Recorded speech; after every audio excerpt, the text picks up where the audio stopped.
आर्थिक सुधारों के विपक्ष में तर्क अथवा दोष। नंबर एक, कृषि क्षेत्र की उपेक्षा। इसके अंतर्गत उद्योग, व्यापार और वित्त पर ध्यान केंद्रित किया गया है। इस कारण भारतीय अर्थव्यवस्था में कृषि क्षेत्र की भूमिका की उपेक्षा की गई है। इस मोर्चे पर कोई विशेष सुधार नहीं किए गए हैं। नंबर दो, विदेशी ऋण पर अधिक निर्भरता। यह नीति भारतीय अर्थव्यवस्था को विदेशी निवेश व तकनीक पर अधिक निर्भर कर देगी। औसत भारतीय पर आज 1500 रुपये का विदेशी ऋण है। विदेशी ऋणों पर अत्यधिक निर्भरता अर्थव्यवस्था के लिए विनाश का कारण सिद्ध हो सकता है। नंबर तीन, विश्व बैंक और अंतर्राष्ट्रीय मुद्रा कोष का दबाव। भारत में ये सभी सुधार विश्व बैंक अथवा अंतर्राष्ट्रीय मुद्रा कोष की सिफारिशों पर इस शर्त पर किए गए हैं कि वे भारत को ऋण प्रदान करेंगे। एक तरह से यह इन अंतर्राष्ट्रीय संस्थाओं के सामने आत्मसमर्पण जैसी स्थिति है।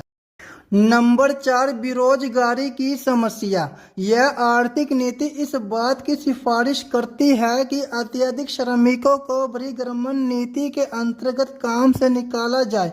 इससे देश में बेरोजगारी की वृद्धि होगी।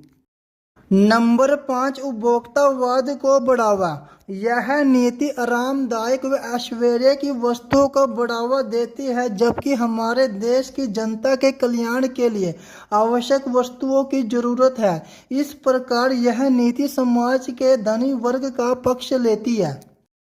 नंबर छः, आर्थिक प्रभुत्व की हानि। इस नीति के अंतर्गत लागू किए गए आर्थिक सुधार अर्थव्यवस्था की आर्थिक प्रभुत्व को समाप्त कर देंगे।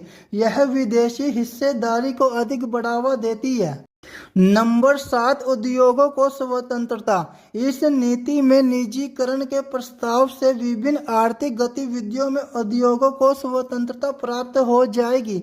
इससे एकाधिकार वाली प्रवृत्तियां, लाभ कमाने की लालसा, काला बाजार और भ्रष्टाचार को प्रोत्साहन मिलेगा। नंबर आठ, समष्टिगत आर्थिक परिवर्तनशीलों को सही करने में असफल।